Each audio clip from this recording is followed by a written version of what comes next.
Saudações fraternais. Sejam bem-vindos aqui ao nosso primeiro episódio aqui, no nosso podcast da Irmandade Zoroastriana Brasil, tá? Onde, nesse primeiro episódio, iremos discutir sobre os elementos sagrados do zoroatrismo. Elementos esses que é o mais importante do nosso templo, o Templo do Fogo. Desses elementos, iremos discutir qual a importância do fogo dentro de todos os rituais zoroastrianos. Tá? Iremos discutir a importância e por que ele é tratado com tanta soberania em todo o ritual. Iremos discutir diversos pontos, tá? Pontos desde o primeiro ao sexto ponto da importância dos elementos do fogo. Esse elemento do fogo já foi discutido, tá? Recentemente, na última publicação do nosso blog de comunicação manual da Irmandade, que eu espero que todos tenham lido, que todos possam comentar, todos possam discutir, porque esse é o objetivo desses materiais que são publicados, tá? E eu espero que todos possam participar, tá ok? E como falei anteriormente, na publicação deste podcast, este podcast, ele é unicamente para a divulgação das verdades de Ahura Mazda. E por ser um projeto sem fins lucrativos, contando com a participação de todos para que possa manter esse projeto vivo, tá? Logo abaixo desse podcast tem a descrição como todos podem participar da sua manutenção. Agora vamos dar início a essa discussão e possamos nos aprofundar sobre a importância deste elemento. Tá? Hoje, nesse primeiro episódio, vamos contar com a participação de mais uma estudiosa, dela que é uma seguidora de Ahura Mazda, então ela vou deixar ela se apresentar. Saudações fraternais a todos, me chamo Anastácia, sou uma estudiosa, assim como todos vocês. Hoje vamos estar falando sobre o fogo sagrado no zoroatrismo. Na religião zoroastriana, os fogos sagrados são especialmente consagrados. Esses fogos recebem o título e a posição de um padishah, ou seja, um rei. Isso não é apenas figurativo, como se verá na descrição a seguir, do status exaltado do fogo. Isso mesmo. Ele recebe esse status de padishah, que seria uma peça, nossa tradução para o nosso português, é como se fosse soberano. O soberano, quem é um soberano dentro de uma posição hierárquica? Seria, um exemplo daquela época, seria um rei. Então o fogo, ele tem essa posição dentro de todo o ritual. Dentro do ritual zoroastriano temos diversos elementos, temos a água, temos os seres vivos, só que não existe sacrifício de animais. No zoroatrismo isso não é permitido, tá? Iremos discutir em outros episódios porque não é permitido, tá?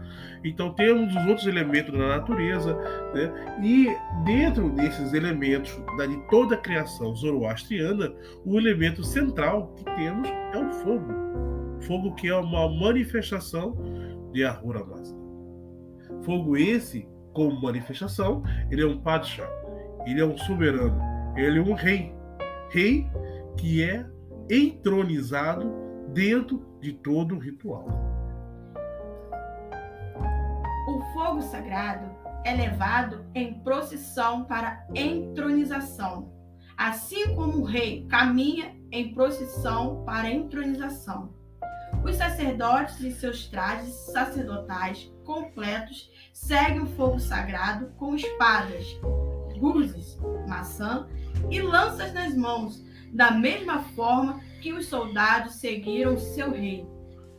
Isso mesmo. Eu falei anteriormente que o fogo, ele como elemento central de todo o ritual, é tratado como o ser mais importante, o soberano de todo o ritual, figurativamente como o rei. Logo, esse rei, ele merece ser entronizado.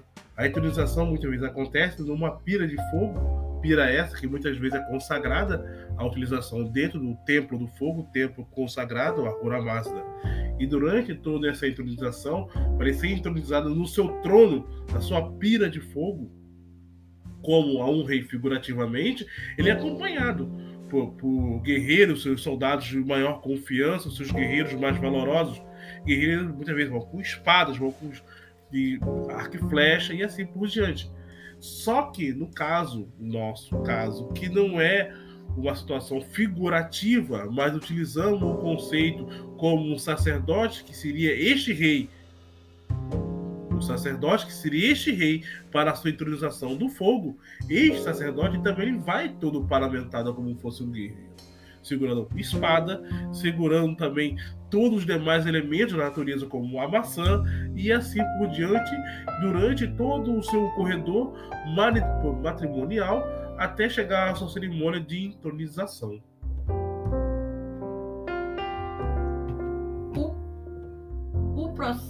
O processo de estabelecimento de um incêndio é referido como Tapanashi, que significa literalmente sentar no trono.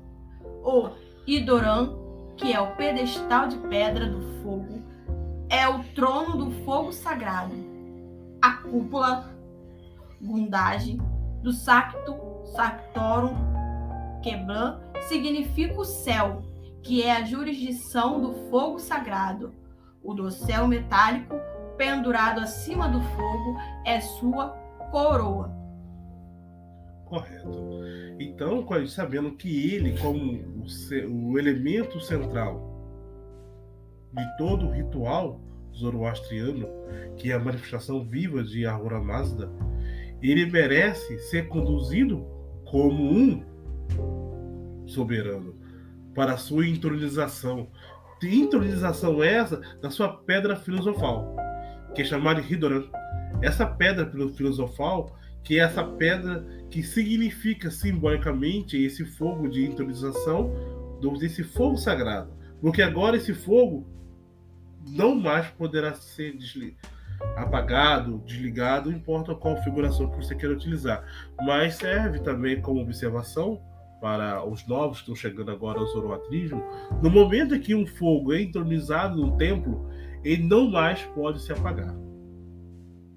Quando o fogo é entronizado no templo, ele não mais pode se apagar. No momento em que o fogo ele é apagado, ele perde a sua consagração. E após perder a sua consagração, esse templo não mais poderá ser utilizado e terá que ser feita uma nova entronização em um novo templo, porque o espaço não é mais sagrado. Muito parecido com o rei, o fogo consagrado tem corpo e consciência. Ele tem seus próprios olhos e ouvidos. É capaz de conceder presentes e recompensas aos bons e retribuições aos culpados. Isso, porque o fogo, ele tem corpo, tem consciência. Por quê?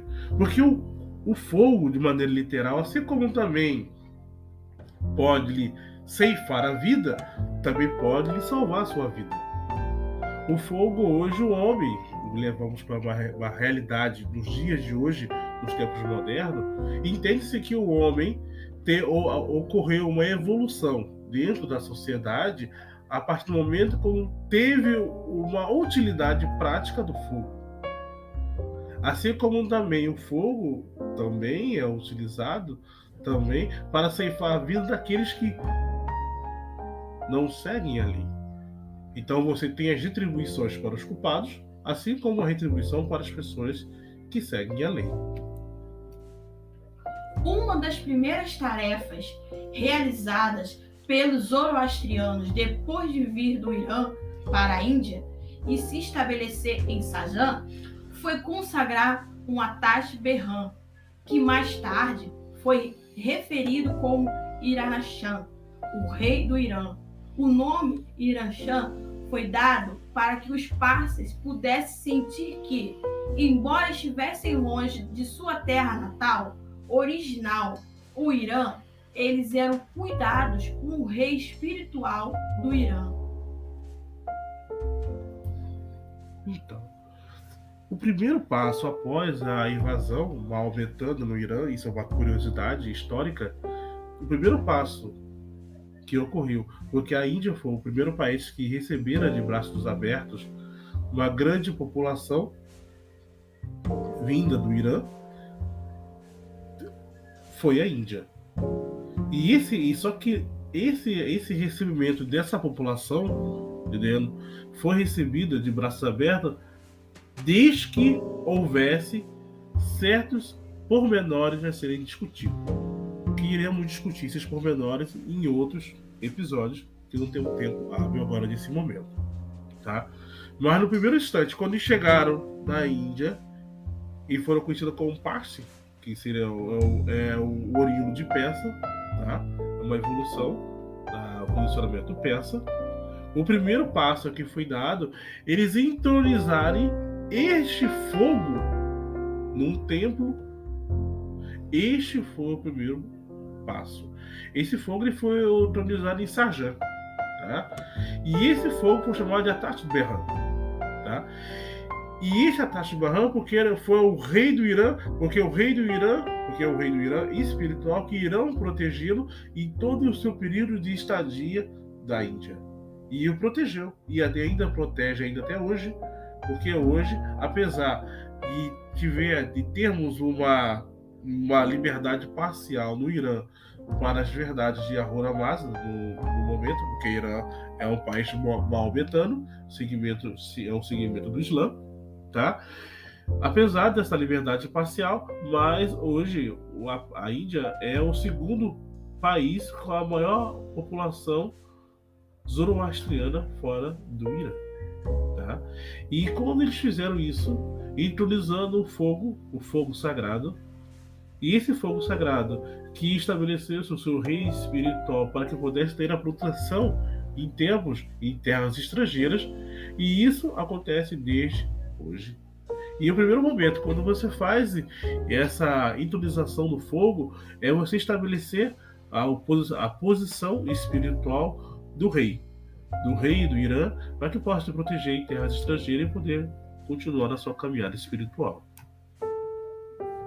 Sempre que algumas famílias Parsi costumavam se estabelecer em qualquer lugar, eles primeiro estabeleceriam um Atash Berhan ou Atash Adaran, para que tivessem um rei sagrado para cuidar deles. Então, conforme falei anteriormente, se você, seja no seu círculo familiar, seja no templo de fogo que é o qual você venha participar ou queira construir e tudo mais, sempre o primeiro passo. Você tem que estabelecer uma pedra filosofal onde você possa consagrar esse fogo a Ahura Mazda para que possa ter o seu rei espiritual e possa proteger a sua família e todos que participam dessa caminhada espiritual. Este é o primeiro passo. Porque você, a partir do momento que você consagra esse fogo, faz a sua intronização e tem a presença desse rei espiritual e vai te dar a proteção necessária para que possa caminhar com a Ahura Mazda, tudo mais irá figurar muito maior. Bom, terminamos por aqui, tá? Isso aqui foi apenas só um pormenor um pouco maior sobre o fogo, tá? O fogo espiritual de Ahura Mazda. Iremos discutir ainda mais sobre os demais elementos e também iremos discutir novamente sobre este importantíssimo elemento espiritual e que dará um novo pormenor sobre a importância desse elemento e os demais elementos da natureza que é utilizado em todos os nossos rituais. Primeiramente, eu quero agradecer, tá? Conto com a participação e opinião de todos, tá? E isso aqui é apenas o primeiro passo de uma incrível oportunidade que ia sendo dada a todos que queiram se aprofundar na espiritualidade zoroastriana. Obrigado e uma boa semana.